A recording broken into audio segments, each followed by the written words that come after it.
Hey, I'm Jason from Psycroptic and you're hanging out with Beers with the Band. Hit subscribe now. Hi, I'm Craig Priest and this is Beers with the Band. Today we're hanging out with Psycroptic and we got Jason here. How you going?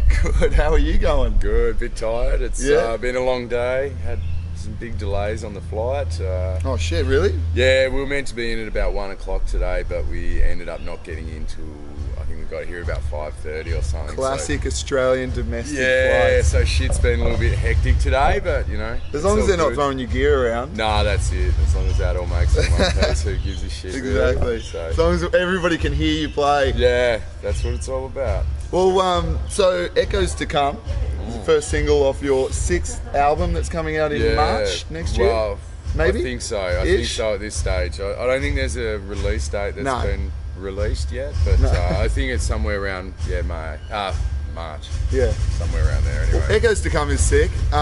Do we have a title for the album that'll be coming out? Self-titled this time. It is self-titled. Yeah. Oh, beautiful. Yeah, the cover art we got done looks crazy. It's very different to what we've done in the past, and we didn't want to cover too much of it up with text and all the rest of that sort of shit. So we thought, no, fuck it, we'll just put a logo on it, be done. Should be self-titled, and Psycroptic. You know, we've put out quite a few albums now, and it's like, I suppose every band's got to do it at some stage. You got to do a self-titled. Well, you know, with the way the cover art's come up, it's come up the one for it. Yeah. Awesome. I just want to know as well, how has this tour been with Thy Art? Thy Art is Murder. Really good. Crowd's been a bit different to our regular crowds. Been getting a lot of younger kids in, which is good. And because Thy Art is like, they're still heavy metal, but they've kind of got that hardcore following as well, and that a lot of, I guess, unified lovers and breakdown lovers, which you guys probably wouldn't normally be used to. I mean, we've done a little bit out in the States. Like European death metal fans.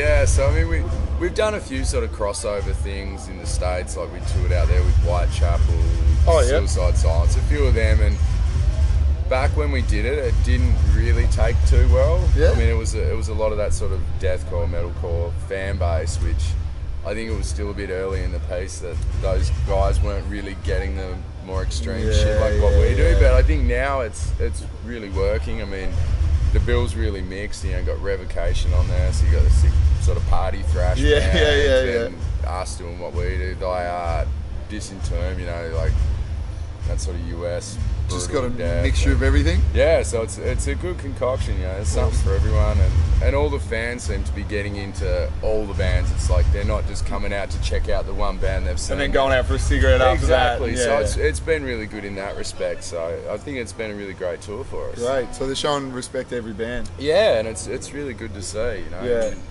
5 years ago, it sort of wasn't like that so much. No. It is good that people are opening up to everything, because when you get those fans that just click to one thing, to me it just seems so close-minded and so boring. Like not letting yourself open up to all the different styles. Well, it's all metal at the end of the day. Exactly, they're just subgenres of metal, really. So it's all brutal, it's all heavy. So you know, who gives a fuck? Just get amongst it, have fun. That's what it's all about. Psycroptic international tours. Any for 2015 that'll be coming up, maybe? I noticed you guys hinted on Japan. Yeah, Japan's in the works. I'm not sure of exactly when that's happening yet, but it'll definitely be happening. We were out there last year, so the promoter we worked with out there last year, he wants to have us back. He's a good friend of ours, so that's definitely going to happen. Working on a few things, maybe with some festivals, maybe hit Europe, not really sure. Everything's sort of been revolving around getting the album worked out, you know, getting ready for doing clips, and you know, just figuring out all that side of it. So the booking started. Like there's going to be another Australian tour probably early next year. Emails are getting sent. Japan. I mean, it's a lot of work. Like Dave, our drummer, he's flat stick at the moment. He does it all. Yeah, he's sort of the man behind the band, so he... you guys get to relax, and he's pulling his hair out? Yeah. No, you don't get to relax. We've all got our roles, Dave's the kingpin at the end of the day. You've got to have one of those. You do, you need to have someone. One of the guys that knows the books and does all that. Exactly, and he's great with all that sort of stuff. Good with people. So that should all... Hopefully all the tour announcements should start rolling in the next probably month or two. obviously it'll be probably rolling out around the same time as the release of the album, and pre-orders go on sale next month for the album. Yeah. So yeah, it's gonna all start kicking off in a big way again. So because metal's getting very popular. I feel like just maybe it's because the genre that I'm into, but I feel like it's getting more and more popular. When you guys first started out, you guys were doing a lot of European shows. Yeah. And you guys were huge in Europe. From my knowledge, you guys took off really well in Europe, we did. And it was slowly building in Australia. Do you feel like it's more Australia kicking ass now, or? It's hard to tell. I mean, we've probably put a lot more focus on Australia over the last few years. We've still been out hitting Europe, but not they're the lovers much. Not as much. I mean, it gets difficult with European tours because it's you got to go so far, and you've got to be out there for so long to just try and cover your costs and stuff. So it can get really expensive. So we sort of pick and choose a little bit more. Like once upon a time, it was like, yep, get offered a tour, fuck it, let's go. Yeah, but then you see your bank account going down. Exactly. Yeah. It's an expensive hobby playing metal band, but we want to put a bit more focus on the touring again, and so hopefully things should start kicking off. So perfect. I mean, once the album release happens, that year following your album release, that's always the exciting You'll be in airports. point. Yeah, that's where shit starts to happen, and then it slows down, and you start writing your new album. You get in the studio, so not much touring's going on, and then it's like a 3 to 4 year cycle for us. So next year's it's kind of going to be the killer year for us in the cycle. So really excited about it. What's it like to go on tour with Psycroptic? I guess for people that have never toured with you guys, don't know what it's like. Do you just party all the time? Do you guys not party? We did used to. Back in the day? Yeah. We used to all like to drink a lot. As we've got a bit older, we've slowed down a bit on it. But we still give it a nudge when the time calls for it. But duty calls. As you get older, you don't bounce back quite as quick anymore. So and you can't get up and scream your lungs out when you're hungover as sin. And at the end of the day, for us, it's always comes down to the music. So if music first. Exactly, and if we're out partying every night for 6 weeks or something, by the end of the tour, the shows are probably going to suffer a bit. I'm going to be a bit worn out in the vocal department, so I try to keep it a bit more tame, and everything, it all comes back to that show. So timing just slows right down. Yeah, exactly. So we have a great time though. We're all of us in the band, we're all really close friends. Two of the guys are brothers, so the dynamics just, we're always having fun. Yeah, perfect. We can be sitting around the airport doing fuck all, but still, we seem to enjoy ourselves and find some dumb shit to do to entertain us. Sitting in airports for ages would be some of the hardest things.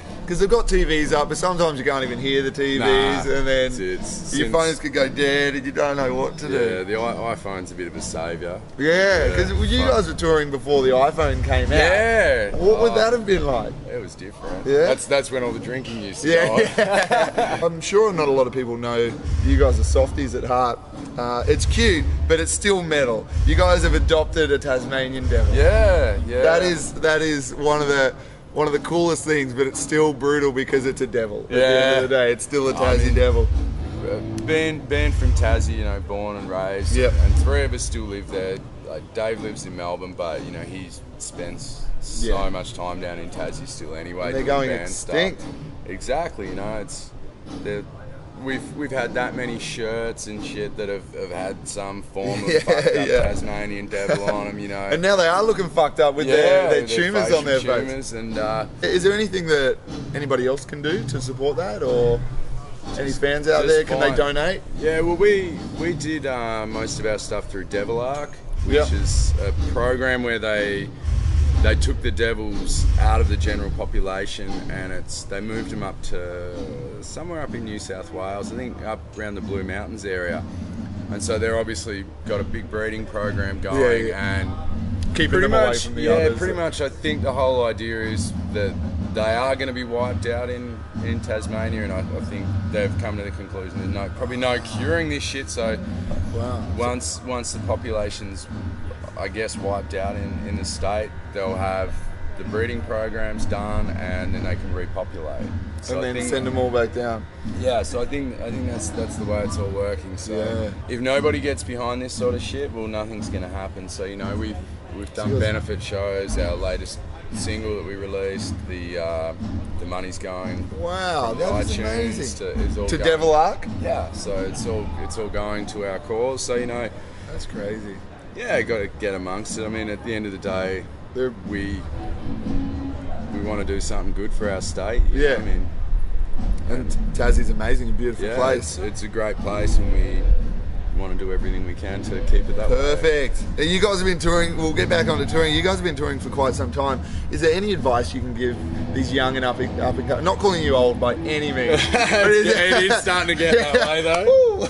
No, is there any advice you can give for these other bands that are coming up and they may be doing it wrong? I'm sure you've seen some bands that have supported you guys and you've been like, what is your attitude problem? I don't know. Yeah, because I've seen some personally. It's one of those things. When you start touring and going out and playing shows, in all corners of the globe, wherever you go, it's different, and it's all about learning. You fuck up so much stuff along the way, and you think, oh, in hindsight, fuck, we shouldn't have done that, or we should have done that. But it's like, how's you gonna learn? Yeah, you figured out not to do it. Exactly. You just gotta get out there and do it. If it's what you want to do, you'll find a way to do it. I mean, with us, we all had the same vision of what we wanted from the band. We wanted to be touring. We wanted to be, we obviously it'd be nice to be the biggest band in the world, but we weren't delusional with our expectations. So we had our sights. We wanted to become an established band that could tour pretty much all parts of the globe feasibly, and so we just kept going. You've done that. It's one of those things, like, at some point in every band's career, if you want the longevity out of it, you do have to do the hard yards. I mean, when we first started touring, we hit it really hard, and I mean, it's like what Die Art is Murder's been doing. They've been hitting it hard, and you got to build your name, and touring's the way to do it. I mean, once you hit those, 5 years, 6 years of going hard, and you've built up a bit, then you can sort of take a little bit of a step back here and there, and but you do always have to have your points in your career where you are touring hard to sort of keep the name out there. And how was that being from Hobart, I guess, or Tasmania? Did it make it a bit more difficult? Yeah, you guys have to, I mean, because doing local shows around Hobart, there's only so many you can do until people. There's not a lot we can do, but I mean, that's why I suppose you'd say Melbourne's kind of like our second home. We've always spent a lot of time there, playing a lot of shows, and I don't really think that being from Tassie's really held us back at all. No. I mean, if anything, I think, like, on a worldwide scale, I think it might even have given us a bit of an edge along the way, Yeah, because you're this band from this little town. You hear of bands doing well on a worldwide scale, it's usually bands from like Melbourne or Sydney. One of the biggest cities, but then people are like, fucking Tassie, what the fuck's that? And all they know is like the Tasmanian Devil off the fucking Warner Brothers thing. So it's like, so I think in one respect, it's probably worked to our advantage a bit. I mean, at the end of the day, when you tour in Australia, you've pretty much got to jump on a plane nearly every day anyway. So it doesn't really matter where your starting point or your finishing point. It's just across the board. It's all the same. I mean, it adds one flight onto an international tour, which is a 45-minute flight. It costs jack shit. Hobart is an international airport. Remember that. I think it goes to Auckland or Christchurch, and that's about it. It doesn't anymore. Oh no! Take the name off. It's not international anymore. Touring so much. What's the worst thing that's ever happened to you guys on tour, or you personally? Fuck knows. There's been quite a few. Quite a few fuck-ups. I don't know. Well, there's got to be one that sticks out that you're like, shit, that day sucked. we had a bad time in Estonia. Oh, it must have been, would have been maybe 6 or 7 years ago. Probably 7 years ago, maybe even longer. Who knows? But we were out in Estonia, and we'd all been in. Is that near Russia or something? Is that near? Yeah, it's up in the Baltic states. Cold. But yeah, we'd all been out an after party at the pub, getting yeah. And we had the whole touring party with us, and we got jumped by a few big dudes, and a bit of kerfuffle broke out, and wasn't a real fun time. We sort of woke up, you know, a bit shaken. But it scared the shit out of us. But in a foreign country like that, just having these randoms come out. Yeah, so was it a theft thing, or did they rob you guys, or they just I don't know wanted to... exactly how it all started, because I was up the road and I just heard a lot of shit going on up behind, and I'm like, oh fuck, I better go down and help out here. And yes, it all went to shit, and we got out of there in one piece. So I was gonna say, you guys were alright at the end of the day? Yeah, we were alright, little few bruises and that, but you know, it's the sort of shit that you don't want happening. You know, you go on tour to have a good time, you know, you're out there to have the time of your life, and exactly. Shit like that happens, it puts a bit of a dampener on. But then the next day we went up to Finland, we had a killer show, sold a fucking truckload of merch. Nice, so you pick yourself up and exactly, you know, you just got to soldier on. It's what we do. So no point dwelling on the bad things. That's it. And then you got this dickhead bringing them back up again. Yeah. Well, what's the best thing then that's happened to you guys on tour? Best thing? What's something that, I guess, an achievement or the best thing on tour? It must have been 4 years ago, 5 years ago. I think it was just after the release of Observant, maybe.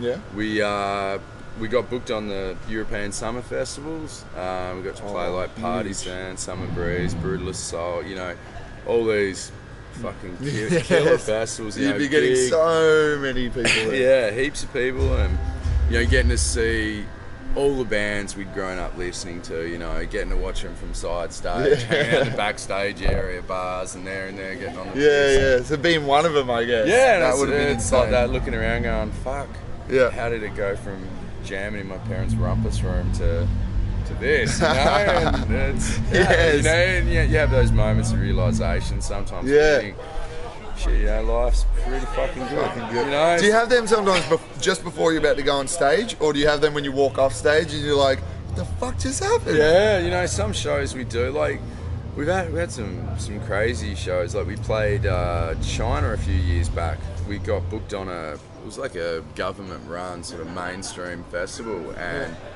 it was meant to be 100,000 there.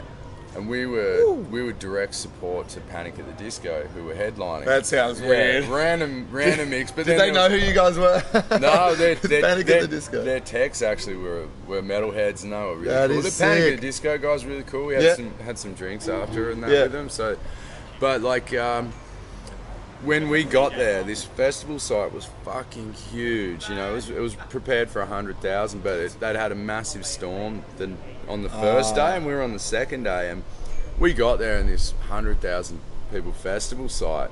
There was maybe 1,000 people there during the day, and we're like, fuck, you know, everyone's gone home. Yeah. I'm thinking, shit, we've flown all the way to China, and there's gonna be everyone's gone. No one here, and you know, you built yourself up for this, this huge show, and then the stage setup was phenomenal. It was just insane, and so me and Cam, our bass player, were like, oh fuck, you know, it was a sunny day the next day, and it was nice, so we were just sort of chilling out in the backstage area, drinking some Jack Daniels and having beers, and I'm thinking, fuck, there's not going to be anyone here to watch us by the time we go on anyway. Yeah. And we probably had a little bit more than we should have, and we got all our line checks and shit done, ready to go, and when we were doing that, the stage was lit up, you know, and it was late at night by this stage, so it was dark outside, because it's a big open air venue. Yeah. And the stage was lit up so that we could see what we were doing to set up and shit. And then, you know, showtime, I turn around, they put the blinders on the crowd, and there's about 15,000 there. Oh, I looked at Cam, I'm like, fuck, man, we shouldn't have been out the booze all day, you know, but you know, we got through, and I think we did well, so, and that was really cool. But you know, what can we expect, just to kind of wrap it all up, what can we expect from this new album, Psycroptic? It's still very much a Psycroptic album, but I suppose for people that have followed us, they know that we definitely incorporate new elements and switch shit in out every album. Yeah. So it's definitely. I think it's just the natural progression that what a lot of people would expect. Yeah. I mean, so like, what do you mean, like keeping with the times, or? Not so much that. I mean, we've got sort of, there's still all the trademark Psycroptic elements to it, but there's a lot more focus on the actual songwriting side of it, not just, you know, trying to play flashy riffs. And it's very groovy, still got that sort of thrash element, tech element. So it's still Psycroptic. Yeah, it's still very much Psycroptic, but still very different. So I think fans will get a surprise. I think a few people will get a surprise. I think it's going to be exactly what a lot of fans are expecting. I mean, from hearing the single off the album, you know, it gives. I think that was a good song that it sort of shows gave people an idea, the direction that we're taking with it. So I think it should go well. I think the fans will like it, and hopefully it you know, it'll be something new and fresh for them. Yeah. So. Perfect. If you could only have 10 songs on a playlist, what would they be? Oh, Jesus. Come on, real quick. It doesn't have to 10 be... songs. Yeah. Immortal, it would be... What song would I go? Probably Blashik. Yeah. Something grim.